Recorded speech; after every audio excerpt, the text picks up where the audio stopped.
Hi there and welcome back to my channel. Today I'm going to share a recipe for some Dutch shortcake biscuits dipped in chocolate. The recipe I'm actually going to use is one that I cut out from the Telegraph paper quite a while ago now. I tend to gather bits of cuttings from papers and magazines of recipes that I really like, and then I store them in this big box and I eventually get around to making them.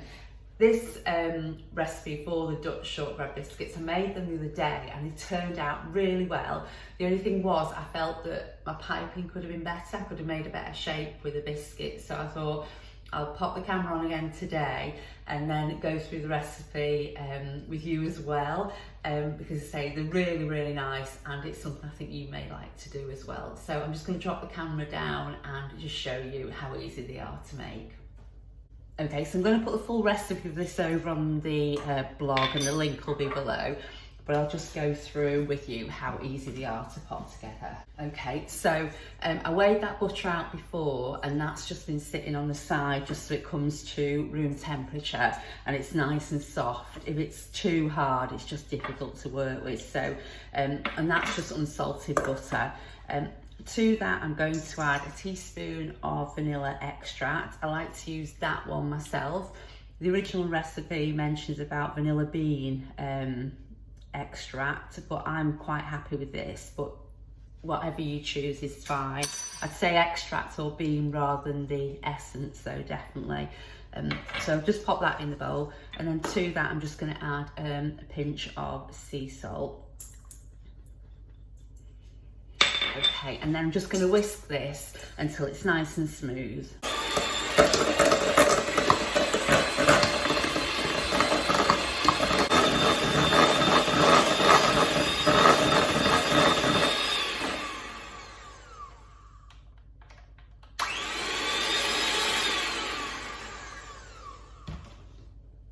Okay, so once it gets to that stage, that's absolutely fine. And then I'm just going to sift through the dry ingredients. So that's some icing sugar and corn flour. I'm just going to sift that through. I find that sifting it just makes the biscuit lighter. I mean, I've only made them once, so I've not really got a comparison, but I would definitely say sifting makes it lighter and a better mouthfeel when you're eating them. Okay, and then I'm just going to add plain, well, it's gluten-free plain flour, and I'm using Asda gluten-free plain flour.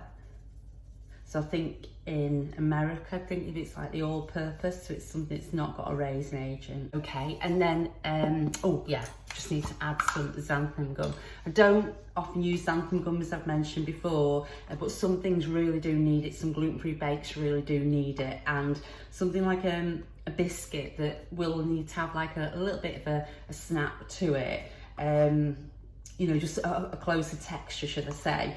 Xanthan gum will definitely be beneficial in it, so I'm just putting a level teaspoon in there of xanthan gum. Okay, and then just going to whisk that round just to blend all the dried ingredients together.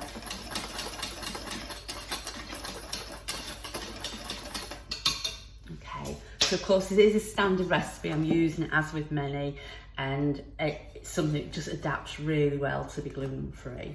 Okay, so I'm just going to add that then into the butter. Tidy up, and then just mix this in then. I'm just using a spatula just to mix it in. If you put the mixer on this stage, it'll probably fly everywhere, so but I find this spatula is enough. Just takes a little bit of time just to work the butter into the dry ingredients.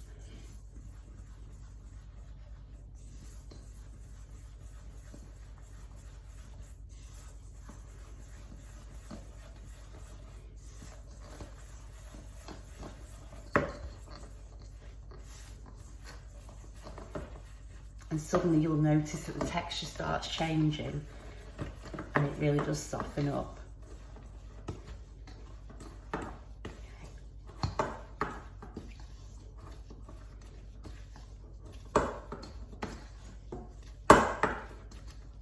Okay.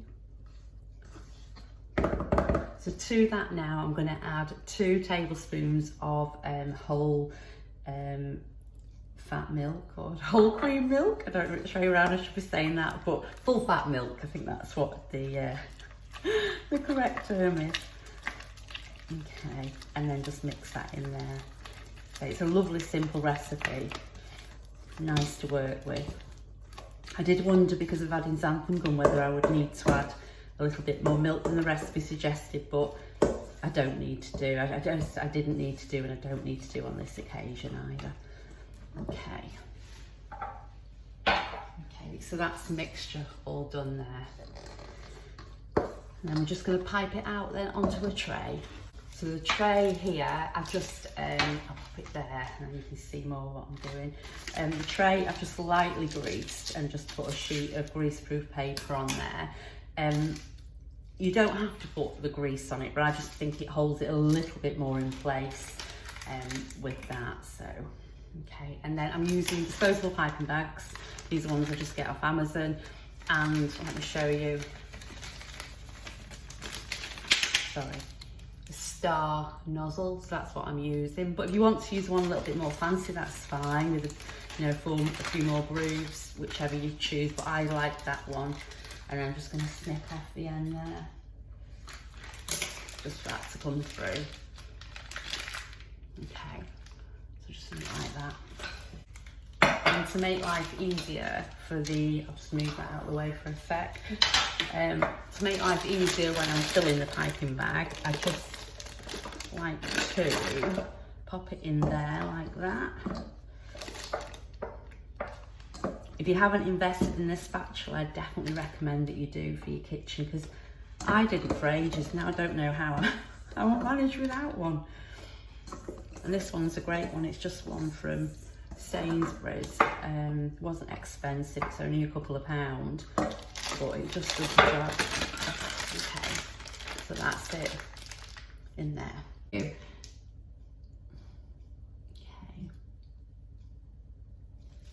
like that. I mean, any shape will work, but what I found was, when I did it last time, because I didn't sort of do it, I did it a bit more wiggly, like more like an S shape. When I came to dip the chocolate in the side, it didn't dip in very evenly. So this is why I'd say do it more like this. Okay.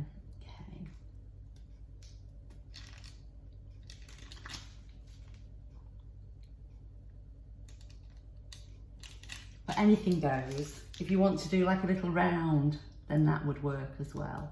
Okay, just going to get this last one out now. This is going to probably be a really odd shape as it comes out, because it's really awkward to press it from the back. Oh dear me. There we go. See, I said it's a really odd shape. I might just be able to get a little bit more, and then it's a similar size. Right. There we go. Okay, so that's them done there, and I'm going to pop them into an oven. I'm going to sit on 160C fan and then bake them for about 15 minutes until they're just slightly golden brown, and I'll show you what they look like when they're done. Okay, so they've been in the oven for about 15 minutes and they're just light golden brown. So I'm just going to leave them now on the tray just to cool completely, and I'm going to dip them in some melted chocolate. Okay, so I don't have a microwave, so I'm going to melt my chocolate in the Pyrex bowl over some simmering water. I'm using chocolate buttons because these are what I absolutely love when melted, and they are gluten-free. There's no gluten-containing ingredients or may contain on the pack. So, and because they're buttons as well, they melt really easily. So I'm just going to use these. What I'd suggest for the chocolate for dipping on the biscuits is just pick one that you absolutely love. So if like me, you have to be gluten-free, then just pick your favourite chocolate that will melt really well, because that will only enhance the biscuits. So I'm just going to let this, as I say, just simmer the water. Only needs to be like a gentle heat, and let these melt. And then once the chocolate's melted, I'm going to dunk the biscuits in there then. That's the chocolate all melted. It didn't take long at all with the chocolate buttons. They do melt down really quickly. I'm just going to straighten up that camera slightly.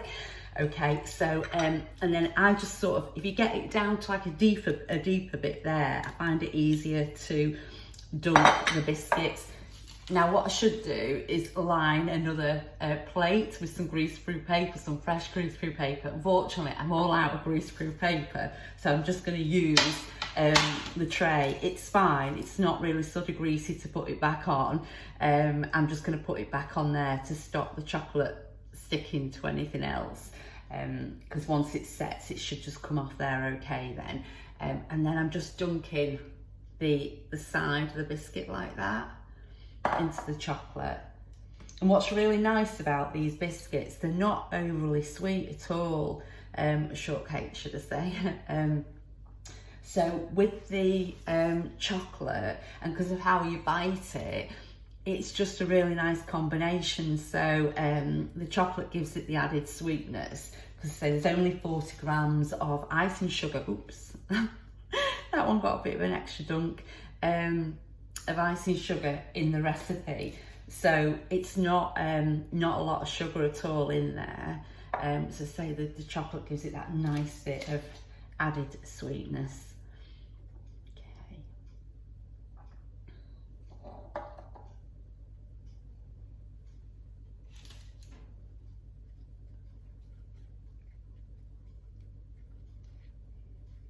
I might have a little bit of chocolate spare, but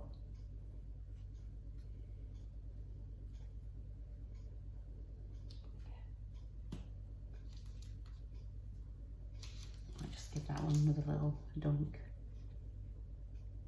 Okay, there we go. Okay, so that's them all done and dunked. I've got a little bit of extra chocolate left over, so I think I'm just gonna, I've got some Tesco gluten-free shortbread biscuits. I might just dunk them in there and just use that bit of chocolate up.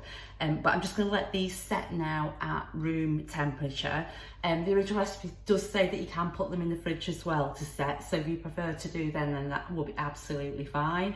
But that's them, and say so that they are really nice and easy to make. And they're so nice as well. They're like melt in the mouth shortbread biscuits, and they're just so nice. One of my friends suggested about you could put buttercream and jam in them and make them like a sandwich biscuit as well. So like round ones would work like that as well. So yes, so that is the Danish shortbread biscuits, and gluten-free of course. So thanks as always for watching my videos. If you like what I share, then please do give me a thumbs up, and if you've not already subscribed to my channel, I would love you to do that as well too. I look forward to being back again soon to share more videos with you, but in the meantime, take care and bye for now.